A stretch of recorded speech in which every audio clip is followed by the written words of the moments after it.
Good morning বন্ধুরা, এখন বাজছে সকাল 9টা। এখন থেকে আমি আমার নতুন ভিডিওটা শুরু করছি। তো দেখতেই পাচ্ছ আমি রেডি হয়ে নিচ্ছি। তার কারণ হচ্ছে আজকে ডলের 3 মাসের ভ্যাকসিন আছে, ওকে দিতে নিয়ে যাব। আজকেও 3টে ইঞ্জেকশন আছে, খুব ভয়ও লাগছে, তাও দিতে হবে কারণ এগুলো তো না দিলে চলবে না, তাই না?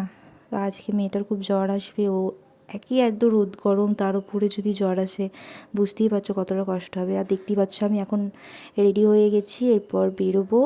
ডল তার দিদুনের সাথে যাবে আর আমিও যাচ্ছি। আমাদের এখানেই আমার স্কুলেতে দেওয়া হবে। তো এটা হচ্ছে আমার প্রাইমারি স্কুল, এখানে আমার অনেক অনেক স্মৃতি জড়িয়ে আছে, সেগুলো সব খুব মনে পড়ে যাচ্ছিলো। স্কুলটা সেই আগের মতনই আছে, কিন্তু সময়ের সাথে সাথে আমার বন্ধু বান্ধবী সবাই পাল্টে গেছে, আমিও পাল্টে গেছি। আর দেখতেই পাচ্ছ দিদুরের সাথে ছাতা মাথায় দিয়ে মহারানী যাচ্ছে। এত রোদের মধ্যে বেচারির খুব কষ্ট হচ্ছে। আরও অনেক দূর দূর থেকে সবাই এসেছে এখানে ভ্যাকসিন নিতে, তোমরা দেখতেই পাচ্ছ সবাই কীভাবে করছে।